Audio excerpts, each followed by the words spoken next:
हरियाणा के मुख्यमंत्री मनोहर लाल ने सोमवार को पंचकुला में हरियाणा वासियों को 24 घंटे सुरक्षा प्रदान के लिए हरियाणा 112 आपातकालीन त्वरित सहायता प्रणाली को लॉन्च किया। यह नई हेल्पलाइन 100, 101 और 108 जैसी सभी प्रकार की आपातकालीन सेवाओं के लिए काम करेगी। इस प्रणाली को शुरू होने पर प्रसन्नता व्यक्त करते हुए मनोहर लाल खट्टर ने कहा कि अब हरियाणा पुलिस केवल एक कॉल की दूरी पर होगी। कल से किसी भी व्यक्ति को संकट की स्थिति में केवल 112 नंबर पर कॉल करने की आवश्यकता होगी और 15 से 20 मिनट में उस व्यक्ति तक तुरंत पुलिस की मदद पहुंचेगी। उन्होंने कहा कि नई आपातकालीन प्रतिक्रिया सहायता प्रणाली हरियाणा के नागरिकों को 24 घंटे पुलिस सहायता से सशक्त बनाने की दिशा में उठाया गया एक ऐतिहासिक कदम है। मनोहर लाल ने कहा कि हरियाणा का विकास 5S शिक्षा, स्वास्थ्य, सुरक्षा, स्वाभिमान और स्वावलंबन पर केंद्रित है और इस एकीकृत आपातकालीन हेल्पलाइन 112 के लॉन्च के साथ ही प्रदेश के लोगों को सुरक्षा और स्वावलंबन सुनिश्चित किया जाएगा। पूरे हरियाणा में 630 गाड़ियों की ये सर्विस आज हम शुरू कर रहे हैं। हर थाने में 2 गाड़ियां होंगी। इस फ्लीट को बढ़ाया भी जाएगा। आज जो हमारे पीसीआर हैं, लगभग 300 पीसीआर प्रदेश भर में काम कर रही हैं। धीरे धीरे इनमें से भी अधिकांश को ये पूरा इक्विपमेंट उसमें लगा करके और लगभग 900 गाड़ियाँ ये हमारे प्रदेश में हो जाएं, ऐसी योजना है। विधानसभा के हिसाब से अगर हम सोचें तो एक विधानसभा में कम से कम 10 गाड़ियाँ 90 हैं तो सुनिश्चित हर एक को लगे कि मेरे साथ कोई कठिनाई आ गई, कोई समस्या विपत्ति आ गई। विपत्ति के समय हर व्यक्ति कोई ना कोई साथी को ध्यान करता है कि मेरा कोई साथी हो तो मेरी इस समस्या में से मुझे निकाल दे। आज कोई भी हरियाणवी अब इसके बाद, कल के बाद अपने आप को बेसहारा महसूस नहीं करेगा, बल्कि घटना होने पर, विपत्ति होने पर ये 112 जो है ये उसका वास्तविक साथी होगा, उसके साथ खड़ा रहेगा हमेशा। तो इस प्रकार से ये जो सेवा शुरू की गई है, ये 24/7 24/7 जो आज हमने दोनों यहाँ की कार्यप्रणाली के स्थान देखे हैं, चाहे वो सीओ है, चाहे वो डीओ है, जिसके अंदर सैकड़ों की संख्या में, लगभग 100 की संख्या में 24 आवर्स जो लोग हैं। इसका एक सब सेंटर गुरुग्राम में भी बनाया गया है, मिरर इमरजेंसी। तो एक मिरर इमरजेंसी सेंटर, मान लो ये सेंटर किसी कारण से कोई विपत्ति आ गई, कोई प्राकृतिक आपदा आ गई, किसी कारण से फेल हो जाए, बंद हो जाए, टेक्निकल चीज़ें होती हैं, टेक्निकल चीज़ में खराबी आ सकती है, तो ऐसा नहीं कि सिस्टम रुक जाएगा। इसका एक मिरर इमरजेंसी सर्विस वो गुरुग्राम में भी स्थापित की गई है। उसकी कैपेसिटी इससे 20% है, बड़ी नहीं है, लेकिन फिर भी सर्विस बंद नहीं होगी। और जो हमें सीडेक वालों ने बताया है कि अगर किसी कारण से गुरुग्राम भी फेल हो जाए तो फिर हैदराबाद में भी इसका डाटा हमारे पास है, तो हैदराबाद से सर्विस चालू रहेगी, सर्विस बंद नहीं होगी। तो इस प्रकार का एक प्रावधान जो इसमें किया गया है, कहीं भी कोई अपराध होता है किसी व्यक्ति के साथ, आगजनी होती है, कोई प्राकृतिक आपदा आती है, दुर्घटना हो जाती है, आदमी फट्टड़ हो जाता है, किसी की डेथ हो जाती है, किसी के भी साथ, हमारे अपने साथ होती है, ऐसा नहीं है। मानो हम रास्ते में चलते हुए देखते हैं कि कोई दुर्घटना में कोई शिकार हो गया, उसकी स्थिति नहीं है कि वो 112 को बता भी सके, तो हम भी उसकी सहायता के लिए 112 पर तुरंत डायल भी कर सकते हैं, SMS भी कर सकते हैं। 112 की ऐप भी होगी, वो ऐप भी अपने अपने फ़ोन पर, मोबाइल पर सब लोग डाउनलोड करके रखें और डाउनलोड करने के बाद उसका उपयोग हम कर सकते हैं। तो इस प्रकार से इसकी सहायता सभी शहरों में, गाँव में, और जो अन्य सर्विसेज हैं, जैसे अभी तक 100, 101, 108, ये सब सर्विसेज भी 112 के साथ जोड़ दी गई है। अभी कुछ दिन तो सभी सर्विसेज चलेंगी, नहीं भी अगर 112 है तो 100 या 101 या 108 वो भी रहेगी अभी ऑपरेशनल कुछ समय तक, लेकिन बाद में 112 सर्विस। और ये 112 सर्विस केवल हरियाणा में ऐसा नहीं है, ये एक number through out the country, पूरे देश में सभी स्टेट्स में एक ही नंबर रखा गया है।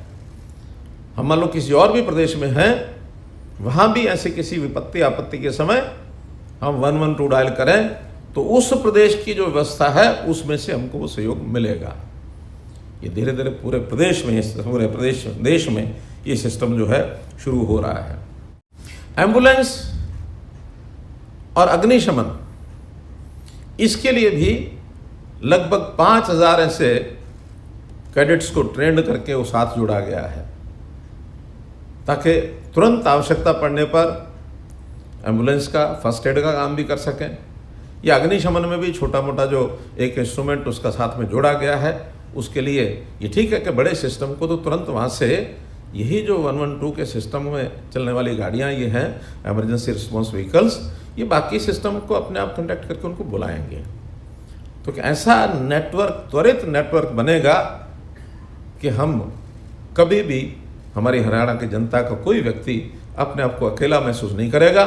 और ये जो एक माहौल अच्छा बनाने के लिए, इसके अंदर इस सारे विषय को ठीक करने के लिए समाज में एक विश्वास पैदा होगा। समाज में विश्वास होना चाहिए कि मुझे सुरक्षा मिलेगी, और वहीं अपराधी को भय भी लगना चाहिए। आज अपराधी अपराध करने के लिए वो अपराध इसलिए भी कर लेता है कि मैं बच के निकल जाऊंगा, और कई बार तो अपराधी के अपराध होने के बाद उसके खिलाफ एफआईआर लिखी जाती है और उसमें कई दिन तक वो पकड़ा नहीं जाता है। लेकिन अब चूंकि पूरे हरियाणा प्रदेश की नजरें, आंखें उस घटना पर भी रहेंगी, उस व्यक्ति पर भी रहेगी। हर एक जो इस गाड़ी के अंदर 112 में व्यक्ति होगा, 3 व्यक्ति हर समय गाड़ी में होंगे, उनकी बॉडी पर कैमरा ये लगाया गया है, ताकि वहां की घटना को वो कैमरे अपने आप उस दृश्य को कैद करते रहें, और वो डाटा भी ऑटोमेटिकली कंट्रोल रूम में आता रहेगा उस कैमरे से। और न केवल बॉडी पर, बल्कि इन व्हीकल्स के ऊपर भी कैमरे फिट किए गए हैं, ताकि व्हीकल जहां जा रहा है, उस घटना के सामने पहुंच गया वहां घटना स्थल पर, तो वहां का दृश्य वो भी कैद करके और कंट्रोल रूम में दे दे। जो कुछ बातचीत हो रही है, जिसने कंप्लेंट की है ईआरवी, उस रिकॉर्डिंग को, ये भी उस ड्राइवर को भी भेज दी जाएगी, ताकि वो रास्ते में सुनता भी जाए कि ये व्यवस्था, उसमें कंप्लेंट करने वाले ने क्या बोला है, वो अनुमान भी लगा सके। तो सारा सिस्टम कोऑर्डिनेट तरीके से ये सब चलेगा। तो मैं समझता हूँ इस बढ़िया सिस्टम में जो चलाया गया है, हरियाणा जो पुलिस है, इसको प्रधानमंत्री जी ने डीजी सम्मेलन में 3 वर्ष पहले कहा था कि अपने अपने प्रदेशों में पुलिस को हमको स्मार्ट पुलिस बनाना चाहिए। आज एक प्रेजेंटेशन में हमारे चावला साहब पुलिस को पेंट पुलिस करके बता रहे थे, तो पेंट की भी कुछ एब्रीविएशन उन्होंने बताई थी। स्मार्ट की एब्रीविएशन प्रधानमंत्री ने बताई, S stands for sensitive and strict, M stands for mobile and modern, A stands for alert and accountable, R stands for reliable and responsive, T stands for trained and technology savvy। तो मैंने कहा कि paint this police to a smart police.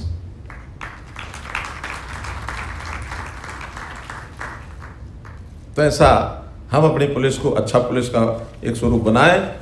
इस अवसर पर बोलते हुए गृह मंत्री अनिल विज ने कहा कि हरियाणा 112 परियोजना पारदर्शिता लाएगी और विभिन्न आपातकालीन सेवा मुहैया करवाने वालों की जवाबदेही सुनिश्चित करेगी, जिससे हरियाणा के निवासियों को त्वरित आपातकालीन सेवाएं प्रदान की जा सकेंगी। उन्होंने कहा कि इस हाईटेक प्रणाली के आने से हरियाणा के नागरिक 112 डायल कर तुरंत पुलिस सहायता प्राप्त कर सकेंगे। उन्होंने कहा कि यह प्रणाली आपातकालीन स्थितियों में पुलिस की तत्काल उपलब्धता और पहुंच सुनिश्चित करने के लिए डिज़ाइन की गई है। पुलिस के रिस्पांस टाइम को कम करने की दिशा में यह नई व्यवस्था एक महत्वपूर्ण कदम है। हमने जो यहाँ पर कॉल सेंटर बनाया है, उसमें मुख्यतः 4 भाषाओं का हमने प्रावधान किया है। हिंदी, इंग्लिश, पंजाबी और हरियाणवी, क्योंकि हमने सोचा हमारा प्रदेश बहुभाषी प्रदेश है। कई भाषाओं में बात करने वाले लोग रहते हैं यहां पर। ऐसा ना हो कि कोई हरियाणवी में अपनी समस्या बताए और हमारे कॉल सेंटर वाले को उसकी भाषा समझ ना आए, ऐसा ना हो। इसलिए मैंने कहा कि हर कॉल सेंटर वाले को 4 भाषाओं का ज्ञान होना अनिवार्य है, 4 भाषाओं का। और शायद ये पहली बार हुआ है। हम हरियाणा तो करते हैं, लेकिन हरियाणवी की कदर और चिंता शायद पहली बार की जा रही है कि किसी भी कोने से, हरियाणा के किसी भी कोने से कोई भी मुख्यतः इन 4 भाषाओं में अगर बात करता है तो उसकी बात को समझा जा सके। इसके अतिरिक्त भी अगर कोई विदेशी भाषा से बात करता है, किसी और भाषा में बात करता है, तो उसकी भी हमने व्यवस्था की है। ये जो सिस्टम बनाया है, यहां पर सारे हरियाणा से जब भी कोई 112 किसी भी नंबर से डायल करेगा, या SMS करेगा, या ऐप से मैसेज देगा, उसकी मैसेज कॉल सेंटर में आएगी, उसकी लोकेशन पता लगेगी और उसके नजदीक जो गाड़ी होगी उसको कमांड दे दी जाएगी कि वो घटनास्थल पर तुरंत से तुरंत पहुंचे, जाकर घटना का मुआयना करे। छोटी मोटी फर्स्ट एड के लिए हमने गाड़ी में प्रावधान किया है। उसमें स्ट्रेचर की व्यवस्था भी की है और भी जो आवश्यकताएं होती हैं वो हमने उस गाड़ी में उपलब्ध कराई हैं। सबसे पहले जाकर हमारी जो 112 गाड़ी जाएगी, उस सीन का अवलोकन करेगी, देखेगी कि क्या क्या और आवश्यकता है। अगर एम्बुलेंस की भी आवश्यकता है तो उसको कमांड दे दी जाएगी। अगर फायर ब्रिगेड की आवश्यकता है तो उसको भी कमांड दे दी जाएगी। और आने वाले दिनों में बाकी जो डिजास्टर मैनेजमेंट की सुविधाएं हैं, उन सबको भी इससे हम कनेक्ट करने की कोशिश करेंगे, ताकि विदाउट लॉस ऑफ टाइम लोगों को ये जो आवश्यक सुविधाएं हैं वो सब उनको मिल सके।